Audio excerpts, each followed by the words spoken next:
Mitch from Hard Intentions YouTube channel. We also have HARDINTENTIONS.com where we sell T-shirts and hats and all kinds of stuff. And as soon as my art studio / shed's done, I'll be doing a little bit more artwork in the future. But please check us out.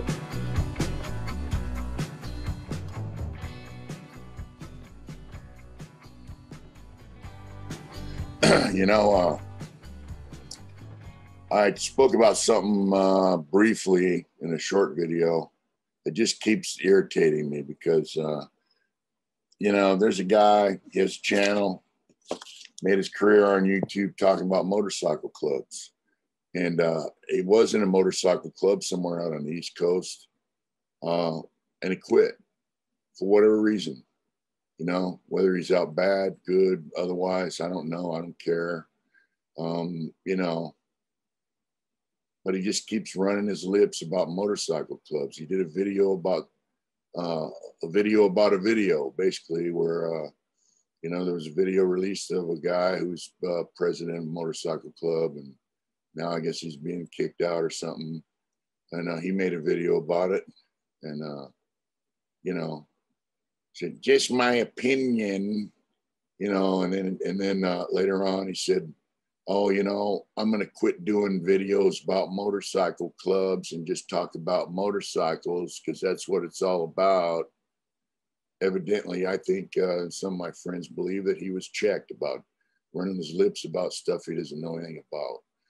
The guy talks shit about motorcycle clubs, you know, about guys hiding behind their patch and all kinds of other stuff. And he's not in the club anymore. You know, and I've said before, like, if you join something, you're in it. You're in it to win it. You know, you're in it to the end, unless you go out for some reason. Maybe you're out bad, you know, whatever. And, you know, the common thread seems to be with guys like this is that they see things they don't like. Well, you know what? You probably saw them before you got in, but you just thought it was cool and whatever. But what I don't like is guy keeps, and then he says he's not going to make videos about motorcycle clubs anymore, and he continues to do it. And he has a kind of a negative slant towards some of the clubs out here on the West Coast, and you don't live on the West Coast. You live out there somewhere. I don't speak about things I don't know about. You know, things out here are not like things out there. And, you know, and he puts a negative slant towards certain groups and not others. And I don't like that. You know, if you have something negative to say about somebody, about a certain organization, you should tell them to their face, you know, not make innuendos on and outright comments on YouTube about it, you know. Motorcycle clubs, you know, and the reason I brought this up is like some guys know we went to Reno. 10 of us rode over to Reno. We had a great ride. Most all the guys that rode with me are guys in recovery, guys who've been to prison, got their shit together, have good lives, have nice motorcycles, and love to ride, love the camaraderie, you know, and we had a great ride over there. And went over to Hot August Nights, checked out the cars. I went basically for the ride and the camaraderie, which, you know, you don't have to be in a motorcycle club to have that same camaraderie. You know, guys that ride bikes together like that, we have, you know, friendship, camaraderie, and we had a great ride over there. And then a few guys left that same night and came back to SAC. And then 3 of us left Sunday. So we had a youngster, Robert, up front, me, and then David behind me on his road glide. And we took off out of Reno. And as we were on the Highway 80, just leaving Reno, 3 guys from a club came on the freeway and passed us and got in front of us. They were henchmen. I've never met any henchmen, but they got in front of us, and Robert started following them. And we followed them all the way in almost to Sacramento, I think around Rockland or somewhere. They pulled off, and then we pulled off, and Robert went on into SAC. But we rode all the way from Reno basically to Sacramento following them. It's kind of proper etiquette to let motorcycle club, when they come on and they pass you, let them pass, because they ride together, they ride fast, and they ride hard. It's kind of, you know, whether it's 3 or 30, you know. But anyways, we followed them, and there's certain hand signals and stuff, you know, you give when you're riding. And we were splitting lanes, you know, we're cruising 70, 80, 90 miles an hour. And after a while, I guess they realized that we were going to keep up with them. And, you know, I think Chris didn't want to let him outride him, you know, but it was fun. And so they were giving us the hand signals, you know, like, hey, chill, heads up, you know, left, right, you know.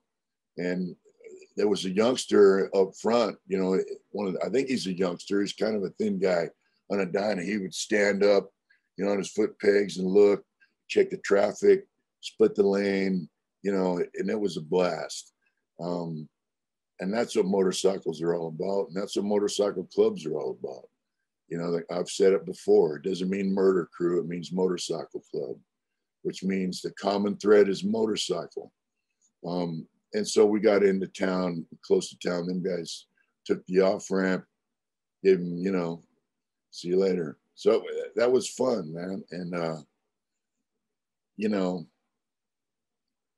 I just don't think that guys should, like, who've been in a club and quit for whatever reason. Like I said, you're either in it or you're out of it. You don't have the authority to speak about other clubs. And if you're going to talk shit about guys, you should go tell them to their face. You know, there's guys that have been, you know, positive influence in my life. They're in motorcycle clubs, and not just guys from my hometown. You know, when I was in prison, I ran into guys that were in motorcycle clubs when I was young, that were very positive influence on my life. I mean, when I was in my early 20s, like 20, 21, 22, prison was a madness. You know, California prisons in the early 80s, guys were getting stabbed and killed on a regular basis. You couldn't trust anyone. I seen guys that were their cellies for years, and they would turn on each other. One of them would stab the other one over some knick-knack thing, or because they were being influenced by someone. And, you know, you couldn't trust anyone. But I found that I could trust these guys, you know, and they taught me how to live in prison. They taught me how to maneuver around all the madness and the violence, and how to live and how to be successful in prison, how to be comfortable, how to make money, how to have a good time. It was okay to have a good time. It was okay to participate in programs that would improve the way your cognitive function works. That it was okay to do that shit, you know. It was okay to get out there and learn a trade. It was okay to participate in, you know, different programs they had for lifers. You know, it was okay to do that. And I wouldn't be out here in this world today if it wasn't for those guys. You know, guys got me in the hobby shop, got me a job in the hobby shop so I could continue. I remember, you know, he's a motorcycle club, and he's out here today living in Arizona tooling leather. He started tooling leather back in like '84. He got a job in the hobby shop. I remember there was a dope fiend there, had like $1,000 worth of leather tools, and he sold them to this guy for basically for $100 so he could get loaded. And my friend took those leather tools back in '84, started tooling leather, making money, you know, in prison, and he's still tooling leather today.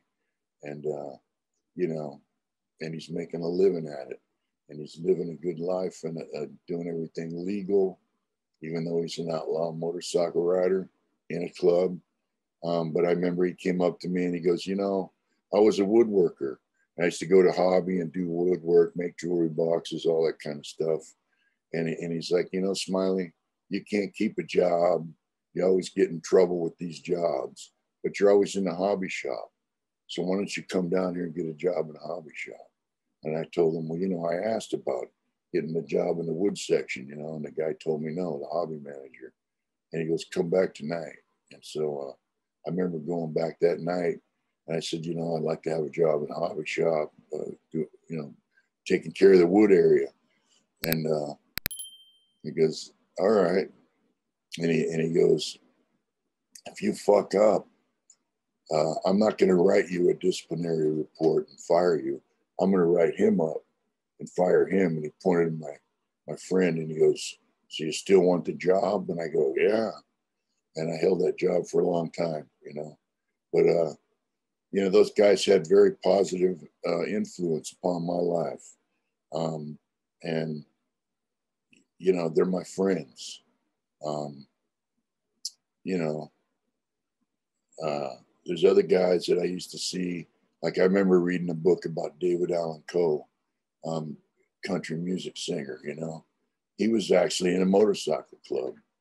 He was an outlaw. I don't know whether he still is or not. He's a lot older now, but I remember reading an article about him in Easy Rider magazine when I was younger, and you know, he said that you know, there's no honorary member of this motorcycle club, so he became a full patch member of that motorcycle club, and he was a successful country and western singer, and he sings some pretty cool shit. So that had a pretty positive influence upon me as a young guy, as a teenager. I thought, man, that's cool shit. You know, this guy's a member of a motorcycle club, country western singer. I mean, he was living the life he was singing about, you know. And I just thought that was cool shit, you know. You know, there's other guys like Chuck, you know, Chuck Zito. You know, I remember seeing him in a tattoo magazine, and he had like red, white, and blue, you know, real fancy fringe, and I thought, man, I asked somebody that I knew. I said, hey, who's this guy? You know, and they go, that's Chuck. You know, and then I started kind of seeing things about him here and there, and you know, he became an actor. He was in Oz. He was in a little bit part in Sons of Anarchy. He had his own movie made. You know, he got into the acting and, you know, retired from his club, and, you know, he's into the acting thing. He's also a pretty awesome fighter, you know. Grew up with a dad who was a boxer, and, you know, he got into fighting. And so, I mean, he's a genuine tough guy, and a successful in the acting, you know, Hollywood business stuff, you know. So that, you know, these are guys that are in clubs, and there's other ones too who had a very positive influence on my life, you know, as a young guy. And, you know, to say that, to make statements like, you know, these guys hide behind their patch and these guys this and that and the other. There's a guy down in has Temecula Speed Shop. Stay down. You know, he did an interview with a guy on YouTube, and he said, you know, some guys consider that they use the patch as an extension of their dick, you know. So, you know, some guys think, I guess it's a Superman patch. I don't know. But overall, most of the guys I've met in clubs, you know, if you look them in the eye and shake their hand, and, you know, they're going to respect you if you give them respect. And, you know, some guys give what they get, right? You know, I have a saying I picked up from along the way, you know, treat me good, I'll treat you better, you know. And that's the way a lot of guys are. You know, I had a friend I met in prison, and I just barely met him, you know, ran into him on the street once, and he passed away. You know, he got in a motorcycle accident, someone rear-ended him, and he passed away. And, you know, kind of was a pretty heartbreaking event for a lot of guys that knew him, because he was an old school outlaw biker, you know, and he had been out for, last time I saw him was 2011, so he'd been out for, you know, 10 years or more, doing good, riding his bike, and passed away. But, you know, I said, these guys are my friends, and you know, friends, it's not a statement that myself or any of my friends take lightly, to use the word friend, you know, or brother, you know. It's not a term that's tossed around lightly. Um, uh, yeah, and my friends know who my friends are. Um, you know, if your friends don't know who your friends are, then you're not friends with them, with any of them, really. You're not true friends. Like, so, and since we're speaking on clubs, basically, I have friends who are in different clubs, and they know that I'm friends with, you know, they know who my friends are. My friends know who my friends are, and that's the way things should be, you know. If you're associating with people, whether you're trying to become a member or you just have a common bond there because of a history, like guys I was in prison with, the guys who were in prison at the same time I was, they know what we went through. They know what prison was like. We survived it. And so we have a camaraderie there. And we also have a camaraderie through motorcycle riding. And so we're friends. And you don't hide shit from your friends.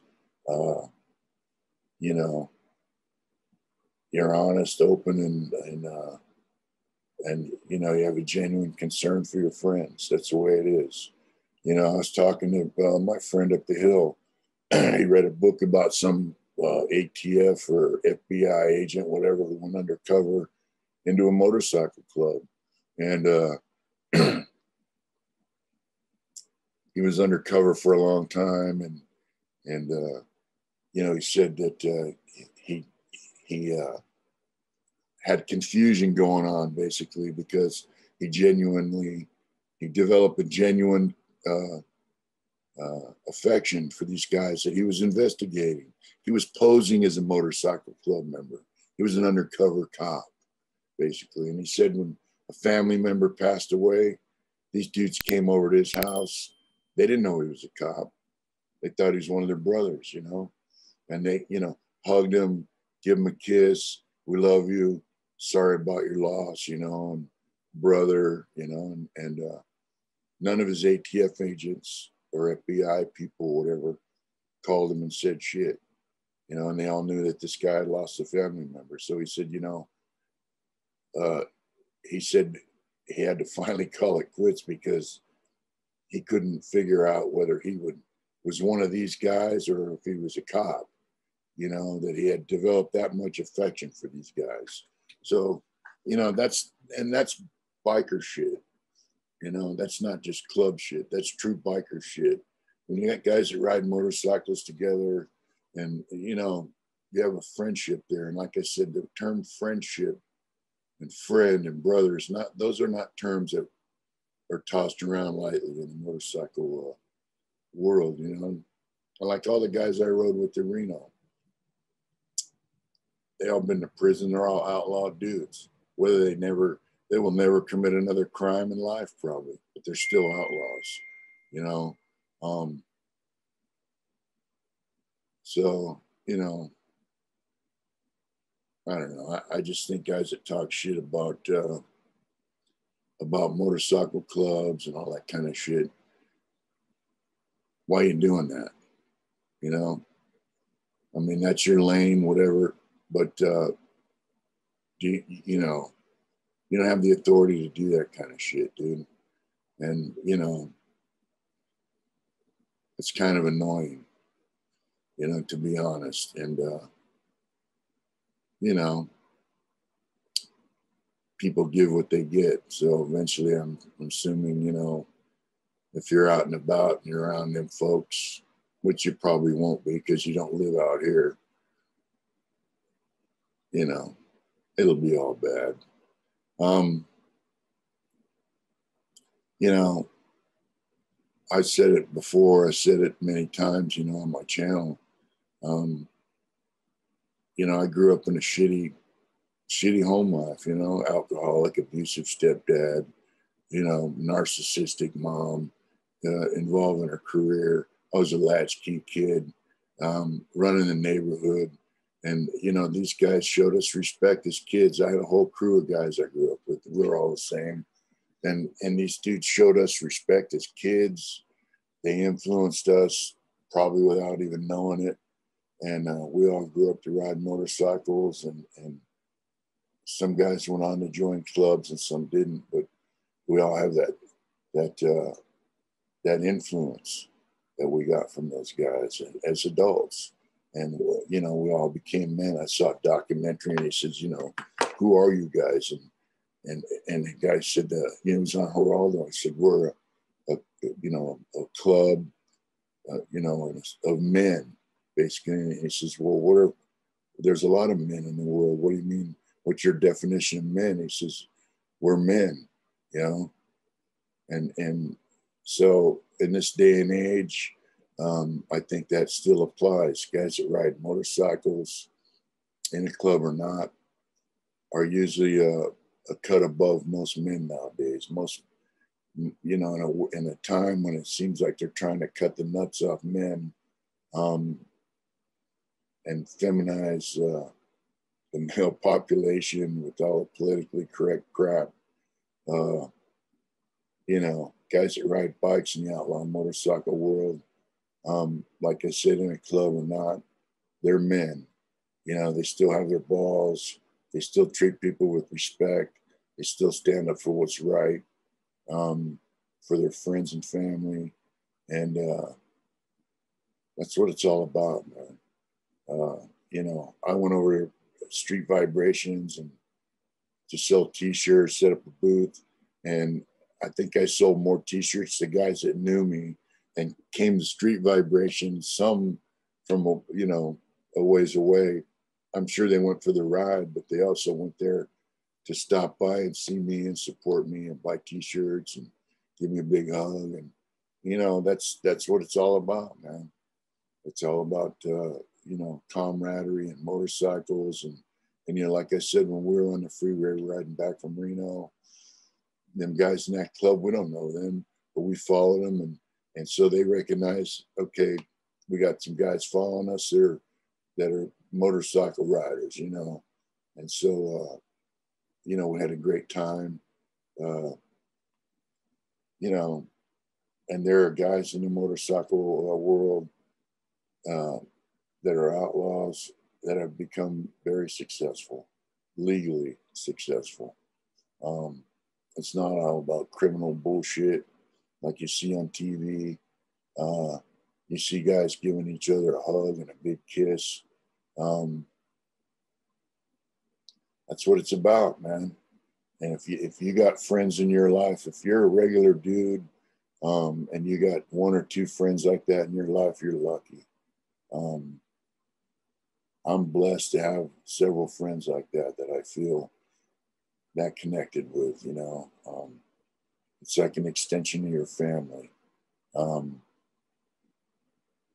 You know, I've had guys offer me help with things that I was doing, like the shed, you know. I needed a roof put on the shed. It's a little steep. And, you know, one guy says, yeah, I'll do it for a few $100. He's a roofer getting a haircut, you know. And he says he's a roofer while he's getting a haircut. And I go, well, shit, I need a roof put on my shed. And as his haircut's getting done, you know, he says, well, I can do that. I'll do that for a few $100. And so the barber, who's a motorcycle rider, friend of mine, he broke my dude off $100. He goes, here's a down payment. I want to make sure it gets done. Well, when I called the guy and said, hey, when do you think you can get over here and put that roof on my shed? He started hemming and hawing and bullshitting around.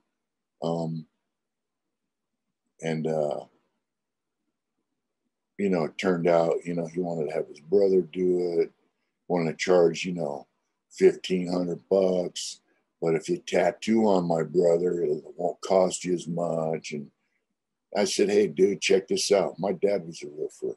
I was on a roof when I was 10, 11, 12 years old. It's not that fucking hard. I'll do it myself. And so I made him give that $100 back to my friend. who wanted to see me. You know, that's camaraderie and you know, love and all that stuff. He wanted to see my shed get built, get finished. I made him give that money back. And then a friend of mine who rides motorcycles with me, rode to Reno with me, rode to Arizona with us. You know, he came up and roofed my shed. He's a roofer. And I hate asking friends to do stuff for me. And he's like, you know, I'll do it for nothing.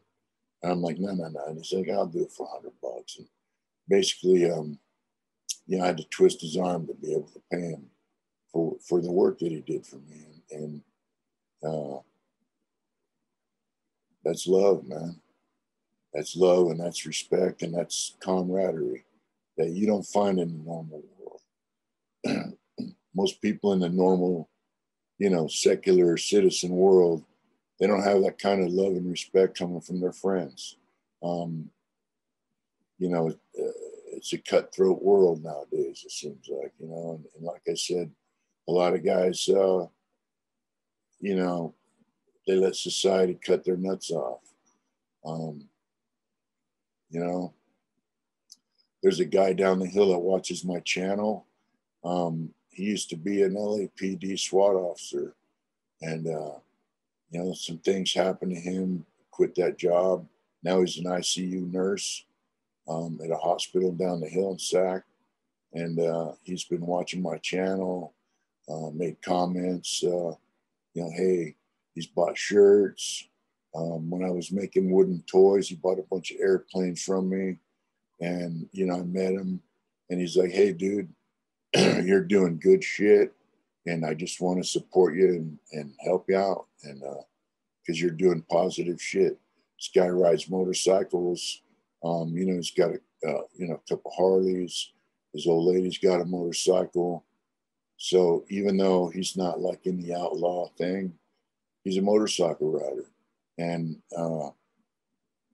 he just, you know, gravitated towards my channel and the things that I was doing. And actually, he ran into me when Jesse James gave me a shout out. And he's just been, every time I come out with a new shirt, he buys 5 or 6 shirts for him and his friends. You know, they rode their bikes to Sturgis. They were going to ride. I haven't talked to him, but I guess they were going to ride to Sturgis. You know, him and his friends, he buys my shirts, you know, and so there's another connection there with the motorcycle thing, you know, and it's like, you know, I reached out to Jesse James. Hey, you know, I'm from West Coast Choppers, Austin Speed Shop. Everybody's familiar with him. A Monster Garage, and I told him I had a T-shirt company. Business is kind of slow. I did 38 years in prison. I asked him if he needed designs for his shirt designs, and you know, he bought a shirt and gave me a shout out on his channel. And that's where this guy ran into me. You know, he started following my Instagram, and you know, overnight my Instagram blew up, blew my mind. And people just started buying shirts. For 2 weeks, we sold probably every shirt we had, you know, because of Jesse James, who's a motorcycle rider, builder, awesome fabricator. Doesn't even know me, just saw my story, knows I'm into motorcycles, and you know, gave me a shout out. They had a benefit that was you know, couldn't have done that on my own. And so, you know, getting back to what I started with, to see a guy building his career on YouTube, you know, talking about motorcycle clubs, and in a lot of cases talking down on certain clubs and talking shit about guys who have a patch on. It really kind of irritates me because, and it irritates a lot of my friends. Some who are in clubs and some who aren't. Because the guys, you know, they have a thing in clubs, you're not supposed to pimp the patch. Well, he was in a club and he quit, and now he's pimping the whole patch community by doing this YouTube thing, and it's kind of irritating, you know. So, just, you know, I guess the moral of the story is, you know, who are your friends, and do your friends know who your friends are? And if they do, then you have true friends.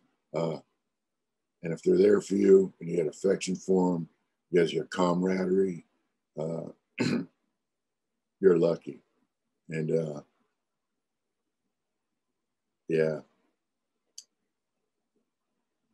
just instead of looking for the negative shit in people and in organizations, look for the positive. You can always find a bad apple in every batch, right? But I like to look for the positive. I like to look for the guys that are doing positive stuff, you know, because there's a bunch of them, and they have, you know, they can be a positive influence on a young folks' life, and they can be, you know, solid friends to people that are solid, and you know, you just got to be real, not fake. You know, be a stand-up dude or stand-up woman, you know. Fuck the fake shit. Just be real and be who you are.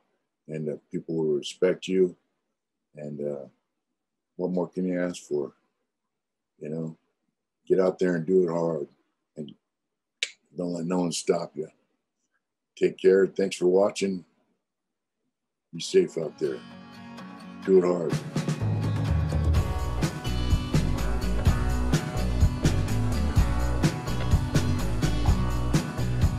Appreciate our subscribers. Thanks for stopping by.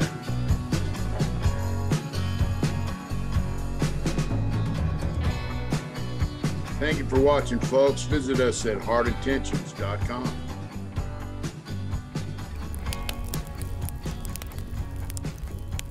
Whatever you do, remember, do it hard.